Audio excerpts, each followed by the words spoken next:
So, little backstory, every male in my family was a ballet instructor.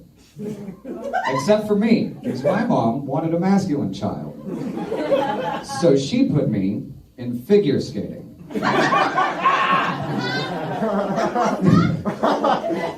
One of the things you learn in figure skating, interestingly, is how to fight.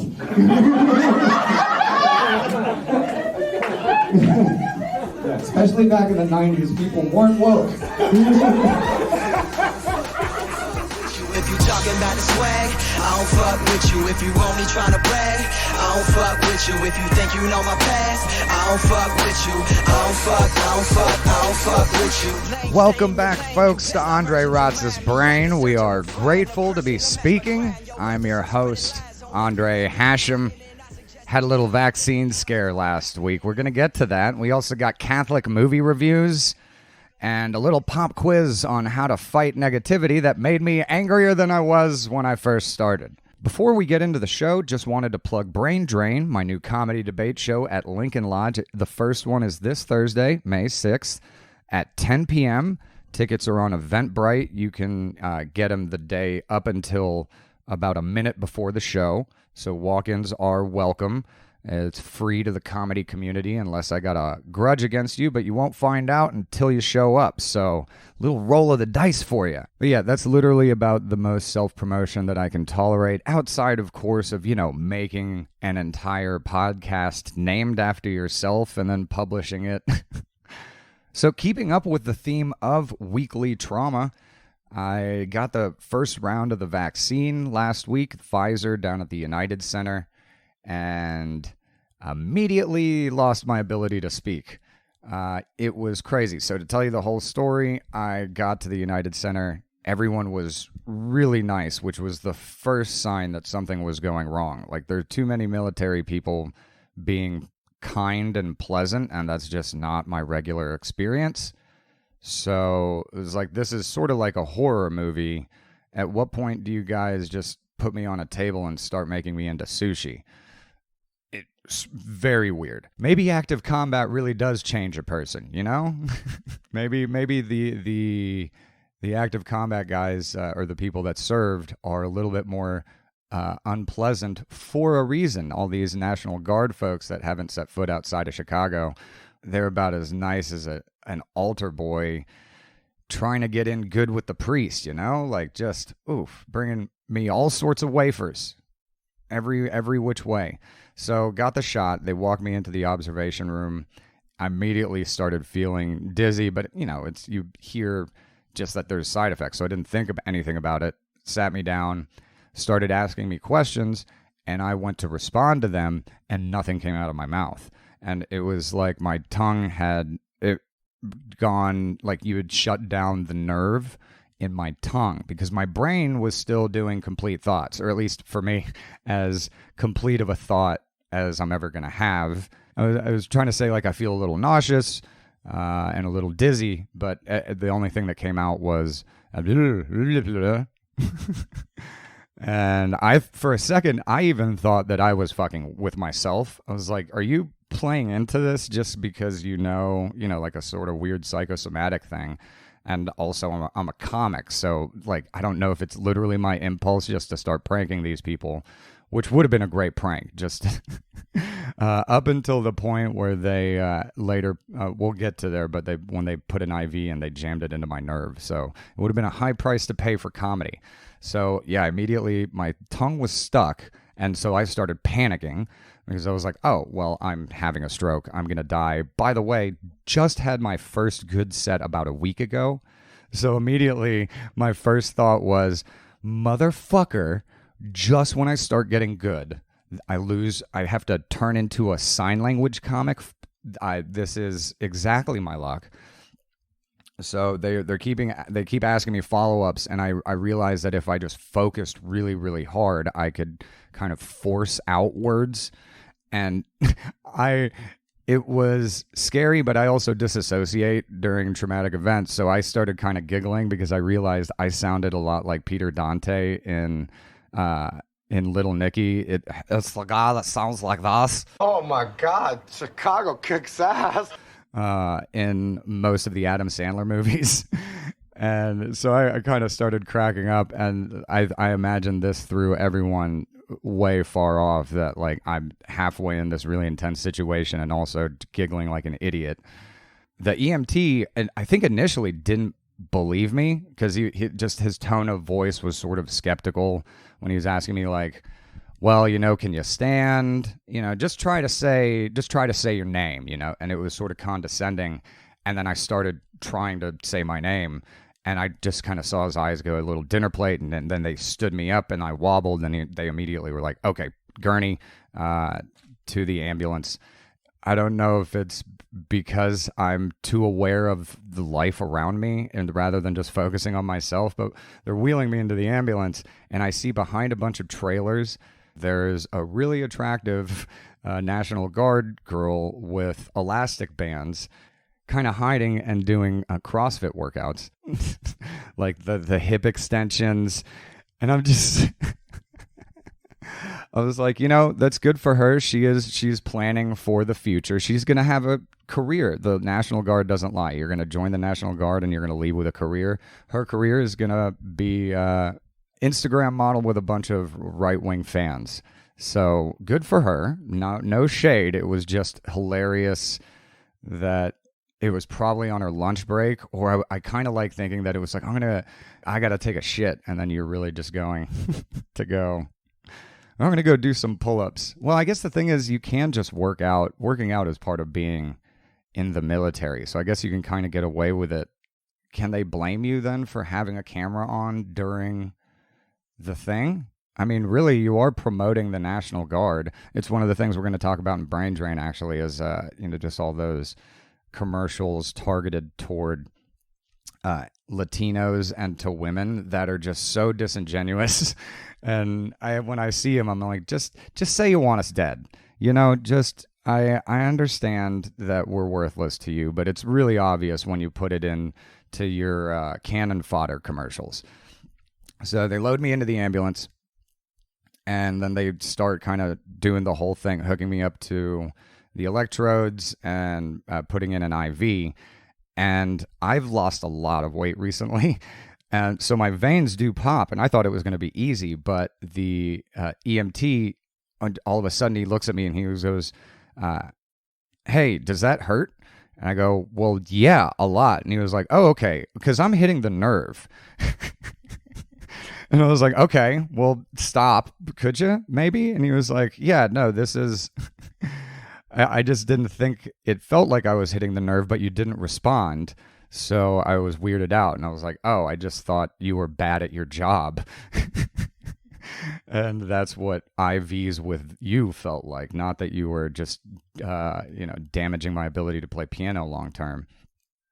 So then we got the IV into the other arm, and I realized, I was like, shit, dude, I got to put on weight. If I go to the hospital so much, I need to put on weight, if anything, just to have a better kind of canvas for IVs to be plugged into, because this is not going to work right now. I'm not giving them very much surface area to work with, and I think they need a little bit more than, just the vein. So, I got to put a little bit more meat between the vein and the bone. So they drive me to the hospital. It's a county hospital, which as I arrive, I realize like, oh, this is just a giant veterinarian's office. Everyone seemed less qualified than the EMTs, which was crazy. And I had to wait for a while. And this is all, again, they kind of thought that I was having a stroke. So I'm just twiddling my fingers. My phone was at 4%. And I'm texting with a girl that I recently started dating, and I'm not really addressing this because I don't want to appear to her that my life is constant chaos. I think I had just told her the story about being stabbed or made mention to it. So I was like, oh man, I don't want to be that guy, like the drama guy. So was texting some other jokes back and forth, and then my phone died, and I was like, oh no, I'm going to be in a hospital alone without a phone. This is a literal fifth dimension or a black hole or something like that. It was it was a little, that part got a little worrisome just because I knew I was going to be alone with my own thoughts. And that's the scariest thing. I don't care about the disease or what's happening in my brain or my speech or whatever. I am just terrified of only having my own thoughts for the next 1 to 24 hours. Gracias, damas y caballeros. Thank you for listening to Andre Ross's Brain. Please tell your friends. It's on Spotify. Tell your loved ones. It's on iTunes. Give us a like and a follow. We will love you forever. And now, back to the show. So, after about an hour and a half, I finally got to talk to a doctor who looked younger and less qualified than the National Guard social media model, Instagram model that I saw. You know, he had a ponytail. Like everyone in there was wearing street clothes. There were very few. I don't know if this is a new rule or lack of rules since COVID, that they're just like, wear whatever the fuck you want. Your life's hard enough. I guess more power to him, but it was just, I guess, a little disconcerting because I'm so used to doctors being a little bit more, older and looking like they went through 15 years of school after turning 20 than being 15 years old. And the doctor, we went through some speech tests and things like that. And he was like, well, do you have anything that would give me an indication to what you normally sound like? And I was like, well, I'm a comic. So I pulled up, like, just in luck, I happen to have a bunch of YouTube clips. And so my phone's dead. So I tell him to pull out his phone, tell him my name, pull up Andre Hashem Comedy. And he pulls up and just clicks on, I guess, the first click he sees, which is a 2-year-old clip or a 1.5-year-old clip at this point. And it's not a good clip. It was one of my first decent sets, but if you look at the jokes in them, they're really not great and fully formed. And he clicks it directly onto this bullshit joke about hating bridges because they're hard to walk up, that they're like the mountains in cities, and if I wanted to be around mountains, I'd move to the mountains. It's not a good joke. And so on top of, I feel, I don't know if I'm having a stroke or not, but I thought I was at the time. And on top of that, just absolutely mortified that this guy is probably thinking, man, I think if you survive this episode, you should probably think of a change in passion and career, because this is not good, because it did not make him laugh. And I just, every word of my voice that I heard on video, even though in my head I was like, well, this is the only record now of what I'm going to sound like. I was like, man, I still kind of want to erase all of it. I don't care. Maybe there shouldn't be a record of my voice online, because the thoughts that the voice says are all so much garbage. So at that point, it was really weird, because the doctor kind of noticed. He also acknowledged the difference, but he was saying that there was nothing wrong in my vitals or anything like that. And so essentially that he didn't think it was a stroke, and he was saying, I don't think it's vaccine related either. And I was like, that's really interesting, because it happened within about 30 seconds of getting the shot. So that would just be a very big coincidence. And he was like, well, maybe it was stress induced, fear of needles. And I was like, that could be likely. I am a pussy, but I have had 3 knee surgeries. And, just about 20 minutes ago, a guy stuck a 2-inch needle into my nerve, and I seem to be pretty fine with that. So I don't know if it was my panic. I mean, even when they gave me the shot, it was pretty painless. So they were essentially talking me out of getting any follow-ups for the next couple hours, and I was really pressing to have some sort of brain scan. And they were like, well, the best we can do for you right now is a CT scan, which isn't going to tell you anything for this, and we can do an MRI tomorrow. But then I would have to stay overnight. And sort of by that point, I'm arguing with them, but I also notice that my speech is getting better. And while I'm arguing with them, and I'm a little quicker on my feet, so I'm like, oh, maybe I'm coming back to normal. Whatever this episode was, It's probably more stress to stay here in the hospital and keep just worrying about it with a dead phone and all this shit. So I essentially I asked them to check out, and yeah, got a cab to my car, drove to go buy some weed, talked to a couple guys at the weed guy's place for a little bit. I don't think they had any idea what was going on. We talked about abortions for a while. I dumped a fat sack of reefer in the mix. Thought I'd spice up the bash.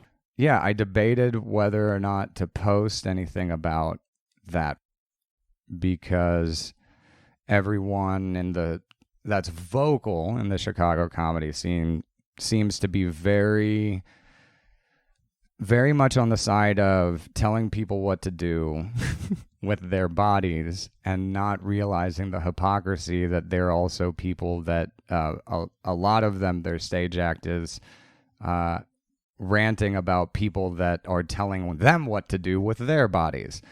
So it's a really hilarious hypocrisy that I was worried about, and I at first was wrong. I posted a couple pictures just to let people know that it was a possibility with the vaccine. No one seemed to be acknowledging that this thing has some dangerous side effects potentially. Everyone's like, yeah, just do it. It's fine, whatever.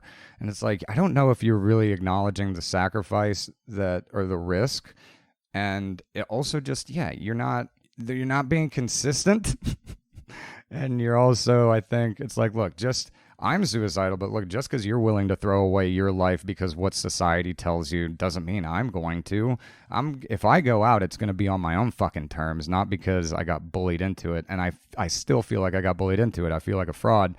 But I posted pictures just to let everyone know what was going on. And I kind of surprisingly, I got a shitload of people just kind of, it wasn't the intent. But yeah, a lot of people just saying, hey, I hope you're okay, blah, blah, blah. And then that raised my eyebrow because I was like, well, I bet this is just because I'm producing a show now. And lo and behold, now it wasn't everyone. But one dude did use it as a back-ended opportunity to get booked because he asked me how I was doing. And then we did like one series of update texts.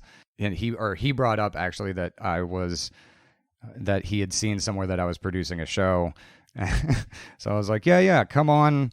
Yeah, just let me know whenever you're in town. Just give me notice and all that stuff. So, yeah, I noticed that one, but it's all right. I think for the most part, everyone outwardly seemed well behaved for about 24 hours.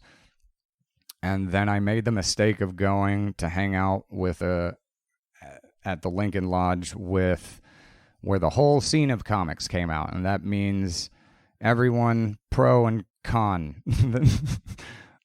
I ran into two guys. It's amazing because, as much support as I got from people where I was like, oh shit, I did kind of think everyone hated me, and I had kind of been leaning into that, and it made me mad too because I was like, well shit, this kind of takes away my whole shtick. My whole thing is that everyone hates me no matter what I do. But if that's not the case, then well, fucking who am I fighting against? And thankfully, I ran into two douchebags immediately. One of them,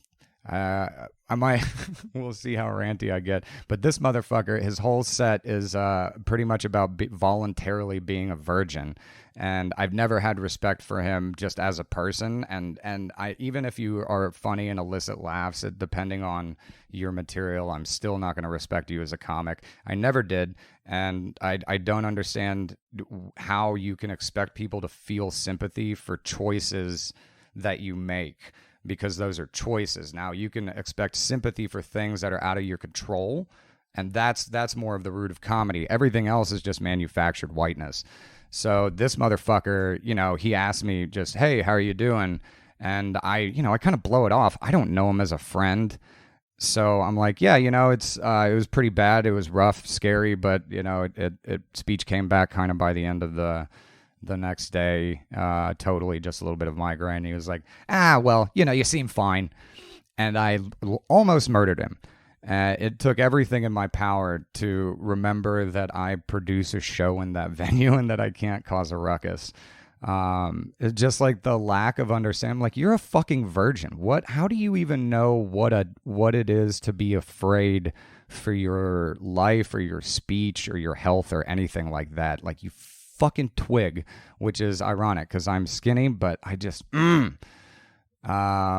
yeah. And then, like, I should have left at that point because I was already mad, and I know at that point I'm not going to be able to register anything good anymore.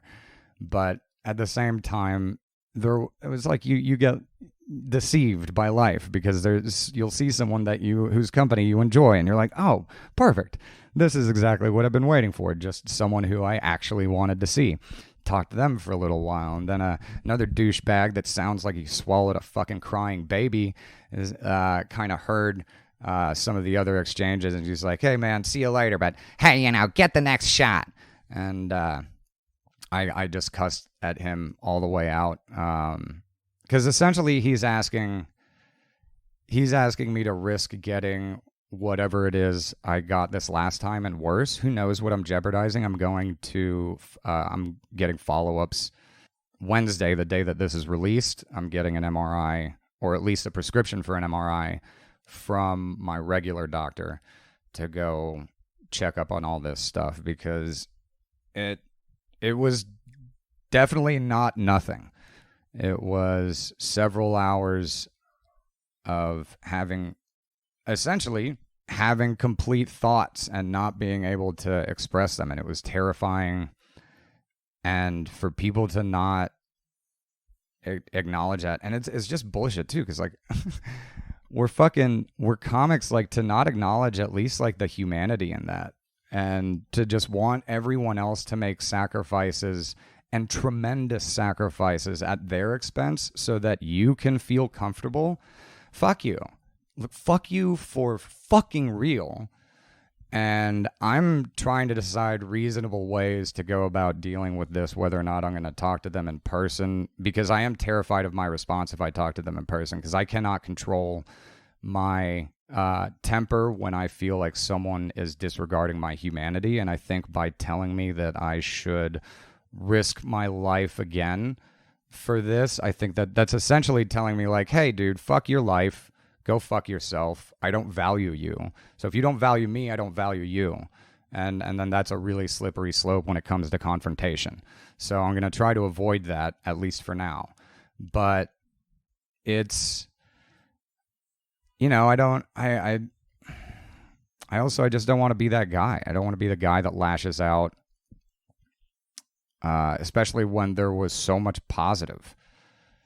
So I'm just trying to fixate on, I kind of realized in general that I have a negativity bias with things. Negativity bias is, it's what it sounds like. It's you focus on the negative instead of the overwhelming positive.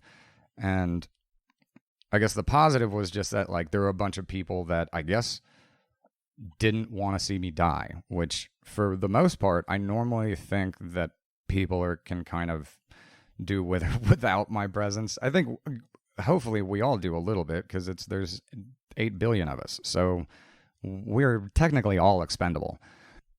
I know for comedy, if I'm just going to do this, I can't focus on the negative or the positive, because if you focus on the positive, you're going to focus on the negative, because really what you're doing is you're focusing on something external. So I was trying to figure out how to refocus my brain onto grasping onto the positive, and I, did the kind of cliche looking up just lists of things, how to overcome negativity bias, et cetera, et cetera. And I've actually found a really good one, at least at the start. Like, it was, I think, like a 5 or 6 points, and the language was really good. It was really constructive, and didn't seem to be like a clickbaity thing. It was written by an actual psychiatrist. I read through it, seemed actually tangible, and then I started thinking through it step by step. And I went from not focusing or trying to focus on the positive, not focusing on the negative, to just completely swinging the negative pendulum on the other side. All the positive thinking stuff, it just swung me way deeper into the darkness. So the first one was reframe the language behind your goals. So my goal in that situation would be to not respond with violence when someone is disregarding my humanity. So how about respond to negativity with kindness? And I was like, okay, cool.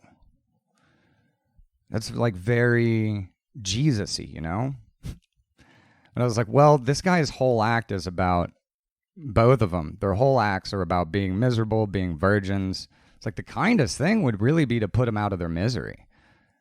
So like maybe every time that they're a dick, maybe I should put them out of their misery. So I was like, I don't think that's what they meant at all, but that's how my mind interpreted it.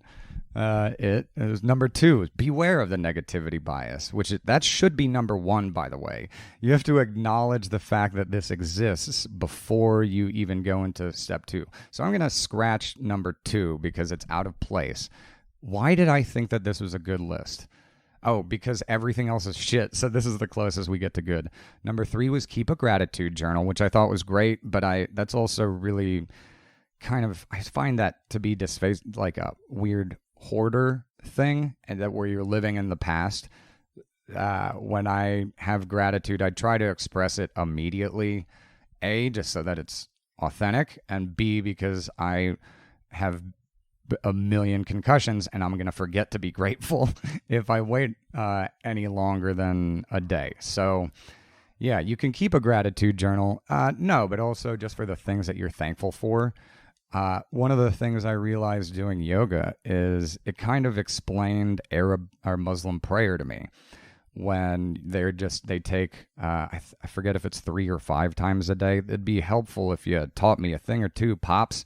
So 3 to 5 times a day, they essentially do a lot of, or not a lot of, but they do some yoga poses. They bow to the east and pray for a few minutes. I should know more about this, but again, 20 some years absent father.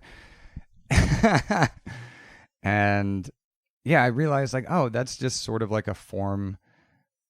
I don't know if that's a form of yoga or yoga is a form of meditation prayer, but I've been trying to just do that a little bit more throughout the day, not just finding a single time to do yoga or anything, but just a little bit to just stretch my hips, because you're also in like those baby poses are prayer poses.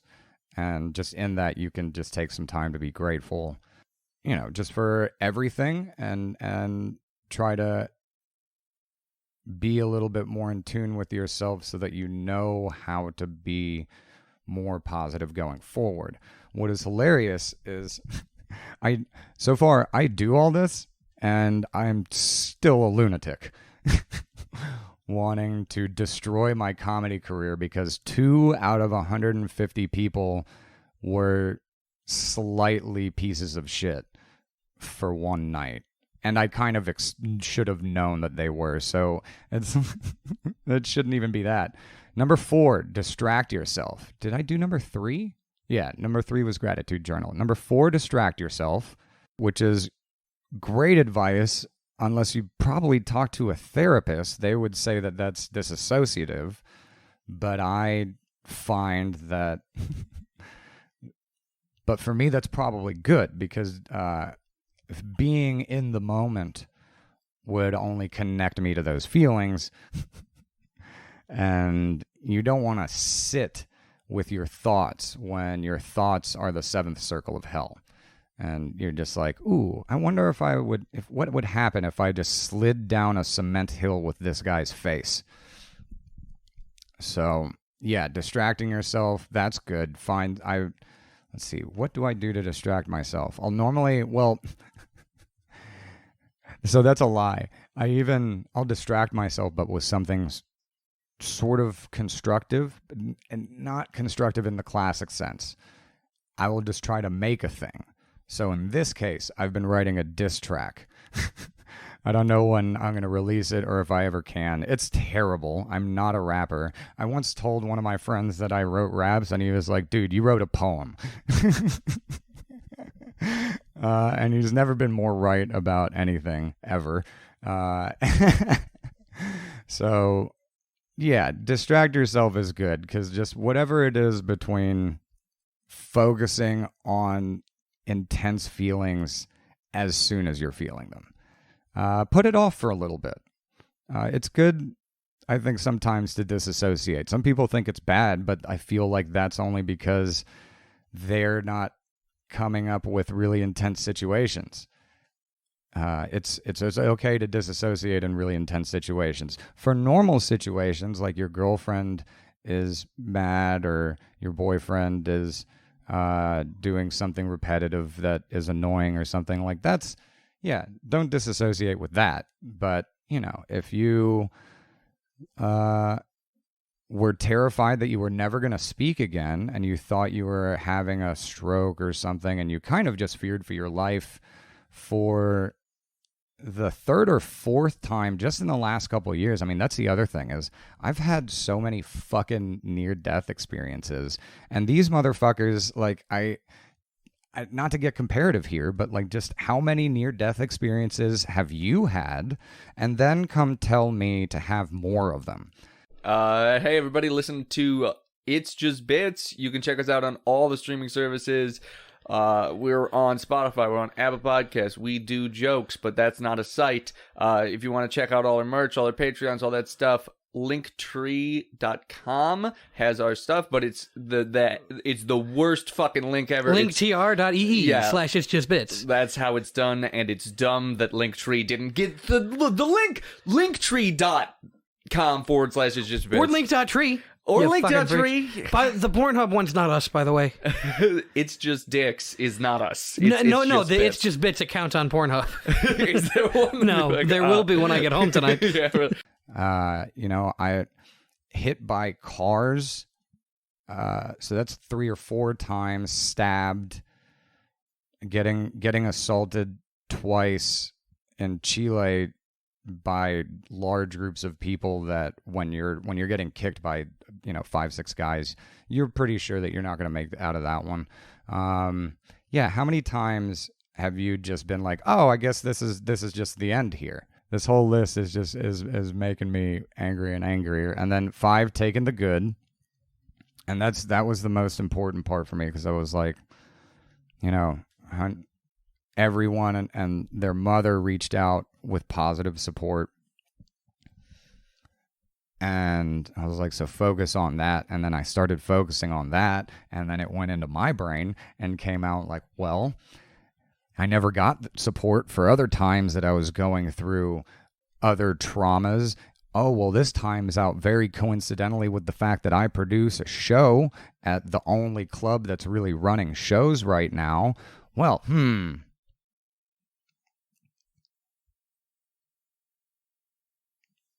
yeah. So I focused on the good, and it made me angrier because it made me think, or at least realize, that most of that goodwill is attached to me producing, because there is a clear inconsistency on my end when you look at interactions from other people to me. I don't know if other people can realize it, but I fucking notice it. So, and it's like, what's crazy is I don't even do, it's a show that's probably going to last 2 weeks. No one's going to attend. But just the fact that people are willing to be fake so quickly, or if they're not being fake, that the other times that they're so up their ass that it takes someone thinking that they had a stroke or something for them to finally just acknowledge their existence. Either way, it made me really bitter. So this list that was supposed to help me focus on the positive and not on the negative, all the positives turned into worse negatives. So that was fantastic. It was a great experience. Oh my God. Okay. So a friend of mine sent me an article from the news source, catholicnews.com. And she meant it to be funny. But I noticed in the ads of that article immediately, I didn't read the article she sent me until way later, because I got so distracted because it said movie reviews. And I was like, oh, well, I have to see Catholic News Service's movie reviews, because at first I thought it was going to be only Christian or Catholic movies, and then I realized, oh no, they're doing movie reviews for all movies. This is essentially a censor for people. So, of course, I had to pick out the one for Roe v. Wade, the movie, which I cannot believe someone made a movie of this. I mean, granted, it is a dramatic tale overall, but legal shit is the most boring stuff on the planet. It lasts years, and it's like there's the only time that there's been a good legal drama was Primal Fear, and it's because the person on the trial was an active lunatic. So if you have someone who in every other scene is going to be acting like a lunatic, then you can have a good trial movie. Or, right, exactly like My Cousin Vinny. Joe Pesci acting like a lunatic in every scene. You can have a good trial movie. I guess the problem with the Roe v. Wade is that the people acting like lunatics are real people. And like the actors are representing real people and they're saying real quotes. So I guess it's not as entertaining when you're like just bummed at reality the whole time. But this movie review is absolutely hilarious because it didn't end up reviewing the movie. It ended up being sort of a manifesto on abortion. I'm going to read the whole thing and I might edit it later, but if it comes out fine, we'll see. So back when telegrams were the emails of their day, playwright Moss Hart may have been the first to observe, if you got a message, call Western Union. What the fuck does that mean? How are you opening a written thing with that? Whether Hollywood mogul Samuel Goldwyn ever echoed that sentiment, the advice continues to hold true for screenwriters today. So what advice? If you got a message, call Western Union. Oh, so don't make a movie with a message. Okay. So, Catholic News Network, the Passion of the Christ, there's no message in that. Completely no message. Passion of the Christ, the Bible, there's no message. No message. No message in media. There should be no message in media. Media should be purely for entertainment. Good intentions can only partially sustain this recreation of events surrounding the landmark 1973 Supreme Court case that legalized abortion across the United States. Thank fucking Christ it did. So even those movie fans most committed to the cause of life will be unable to overlook its aesthetic shortcomings. Okay, so it's made cheaply. That is kind of funny. I'm going to have to... Oh boy, yeah, that's bad. That's really cheaply made. I don't know if they spent all their money on John Voight and B-roll, but that's it. Yeah, the review's not wrong. I hate agreeing with the Catholic News Network, but only it's just on the aesthetics of it. And then the review just goes in to detailing like the Wikipedia page of Roe versus Wade. It stops being a movie review. What were the Supreme Court justices unduly swayed by familial pressure, such as which here is depicted as being brought against Chief Justice Warren E. Burger? Okay, that's also... I feel like I'm either a better reader, the vaccine stroke is still fucking with me, or this person needs to write way better. Were Supreme Court justices unduly swayed by familial pressure, such as that which here is depicted as being brought against Chief Justice Warren E. Burger, parentheses, John Voight. So what that sentence is saying is, were the Supreme Court justices pressured by families correctly in this movie? No. That's not what that's saying, because the next one says, did the involvement of other justices' family members in the work of Planned Parenthood play a role behind the scenes? Is this InfoWars? What the fuck is going on? This stopped being a movie review one sentence in. Okay. The experience of witnessing his own work via the newly developed technology of ultrasound, however, led to a radical transition in Nathanson's thinking. He became a high-profile opponent of abortion and narrated the movie The Silent Scream. Again, tell us about the movie, guy. The capsule review overall is overly rhetorical, and with a script stuffed full of quotations whose appearance in the dialogue registers as anything but natural, and they're probably right about that.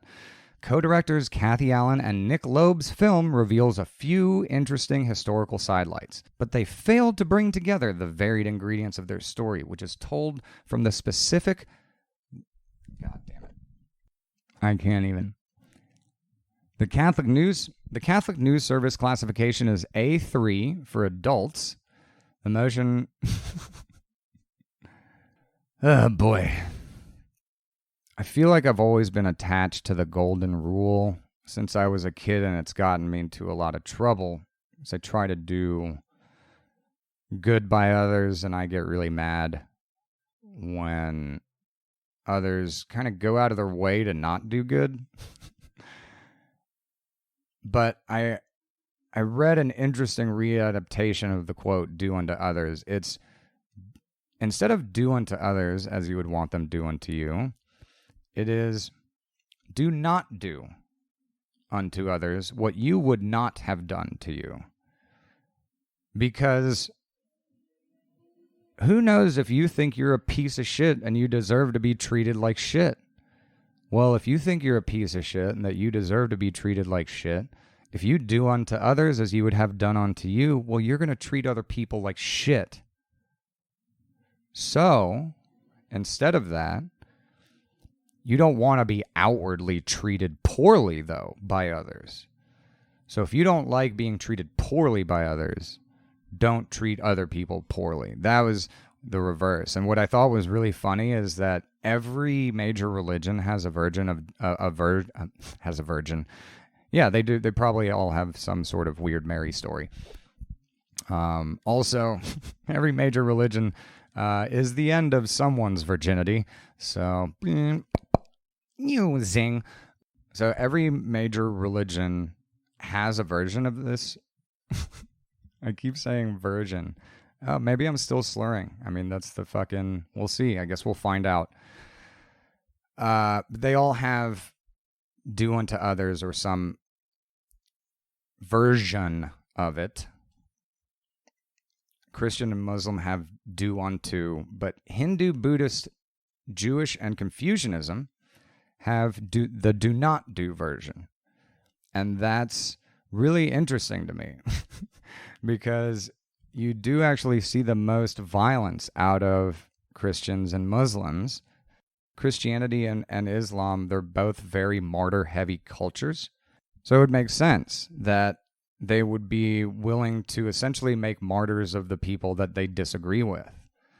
I used to think that, it was good, maybe that whether through suicide bombs or not believing in science, it would weed out all the dummies and just the good people would be left. But I think the CIA does too good of a job cracking down on that shit for population control to really be as effective as it needs to be. That's the population control we need. Let go of the reins. Let those Ted Kaczynskis free. They're going to get it right every once in a while. Probably more accurate than a fucking drone. And you know what's funny, folks? Is again going back to that negativity bias. I couldn't be more grateful for the people that did reach out, genuine or not, to check on me. And it was nice to know at least that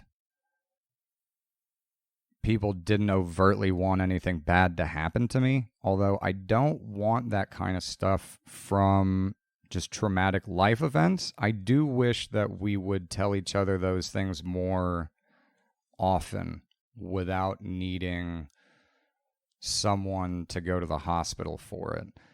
And, you know, it's one of the reasons that I don't disclose a lot of my personal injuries and the things that I go through a lot, because I don't want the fake attention. I know it's probably hard to believe, but there have been a lot of physical. I've had a lot of things happen while I was in comedy physically that I don't talk to anyone about. I think overall it would make them probably pity me rather than see me as a person who perseveres through it. And I don't even want to risk people's interpretation of that. The only reason I posted the thing about my experience with the vaccine was just so that people were aware that it was a potential side effect, because people were being really flippant about pressuring others to get it without realizing, like, hey, I don't think you're really realizing what you're asking people to risk.